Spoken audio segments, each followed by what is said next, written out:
शिवसेना उद्धव बाळासाहेब ठाकरे गटाच्या माध्यमातून मृत कुटुंबियांच्या नातेवाईकांना मदत व मुलांच्या शिक्षणासाठी व नोकरीसाठी मदत करणार असे पिंपरी चिंचवड शहराचे नवनिर्वाचित शहराध्यक्ष चेतन पवार यांनी माध्यमांना सांगितलं। पिंपरी चिंचवड शहरांमध्ये जी दुर्दैवी घटना घडली ही खूप दुर्दैवी आहे। प्रिंटर शहरातील पोलीस हप्ते घेत असून हा असा व्यवसाय चालू ठेवण्यासाठी हे मुभा देतात व अशा घटना घडतात असा आरोप शिवसेना उद्धव बाळासाहेब ठाकरे गटाचे नेते माजी आमदार गौतम चाबुस्वार यांनी पोलीस प्रशासनावर आरोप केले। आज उद्धवजी आणि आदित्यजींच्या वतीने मी आज सर्व कुटुंबांना सांत्वन करण्यासाठी इकडे आलोय। पक्षाच्या वतीने आलो। माझ्याबरोबर चाबुस्करजी, चेतन पवारजी आमचे दोन्ही पुण्याचे सहसंपर्क प्रमुख पण माझ्याबरोबर आहेत आणि स्थानिक कार्यकर्ते आहेत। एक सांत्वन करत असताना निवळ फक्त सांत्वन नाही पण वस्तुस्थिती पण त्यांच्याकडनं जाणून घेऊन आगामी काळामध्ये जो अधिवेशन होणार आहे त्या अधिवेशनामध्ये पण या प्रश्नाच्या वरती आम्ही सरकारला आणि प्रशासनाला जाब विचारल्याशिवाय राहणार। त्याला कारण असं आहे की आमचं एक शिष्टमंडळ आता जसं आज सर्वांना भेटण्यासाठी आलं तसं माननीय आयुक्तांना पण भेटणार आहे। पण सर्व कुटुंबाशी चर्चा करत असताना हा काय धंदा नवीन नव्हता, वर्षानुवर्ष चाललेला आहे। आणि दुर्दैवाची गोष्ट अशी आहे की 1-1.5-2 महिने अगोदर 2-3 लोकांचा अशाच प्रकारे मृत्यू झालं संशयास्पद। पण त्यावेळी त्यांना निवळ अटॅक, कोणाला पॅरालायसिस किंवा असंच दाखवून ते प्रकरण प्रशासनकडनं दाबण्याचा प्रयत्न झाला। हे दुर्दैवी आहे। मला वाटते 3 लोकांचा जीव गमावल्यानंतर जर शासन आणि प्रशासन हे जर जागा झालं असतं तर आज या 14 जणांचा बळी गेला नसता। तर मला असं वाटते हे प्रशासनाने पाडलेला बळी आहे आणि ह्याची जबाबदारी ही निवळ फक्त PI आणि API नाही, हे वरिष्ठ स्तरावरती जे असलेले जेवढे काही अधिकारी आहे त्यांच्यावरती व्हायला पाहिजे।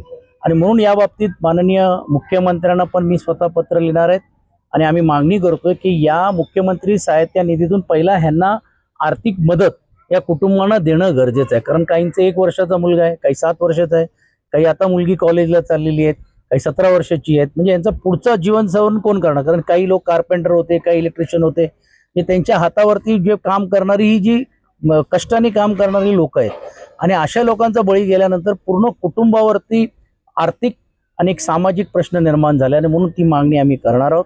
आणि एवढंच नाही तर तुम्ही आमची ही मागणी आहे की या सर्व दोषींना 302च्या अंतर्गत कायद्याअंतर्गत त्यांना शिक्षा व्हायला पाहिजे। कारण हे सरासरी चाललेलं हे सर्व व्यवहार आहेत, वर्षानुवर्ष चालत आहेत। हडपसरमध्ये जी घटना घडली ती याच अशा दारूतून घडलेली आहे। नितीन गावडे आमचे तिकडचे जे गटनेते त्यांनी अधिकृत रीतीने पोलीस स्टेशनला की हे धंदे चालले बंद करा, ड्रगचा अड्डा होत चालले बंद करा। PI सांगतो हा नाही कर, ते जातात राऊंड मारतात, 2 दिवस बंद झाले, तक्रार झाली, परत 4थ्या दिवस आली। म्हणजे हप्ता घेतल्याशिवाय हे धंदे सुरू नव्हते। सरासरी प्रशासनाचा पूर्ण हात मिळवणे याच्यामध्ये झालेली आहे आणि म्हणून संबंधित अधिकाऱ्यांना मनुष्य दोषीचा गुन्हा दाखल करून त्यांच्यावरती कारवाई केली पाहिजे। ही मागणी पण आम्ही मुख्यमंत्र्यांकडे करणार आहोत आणि सभेमध्ये आणि परिषदमध्ये या बाबतीतला आवाज उठवण्याचं काम करण्याची भूमिका आमची राहणार आहे।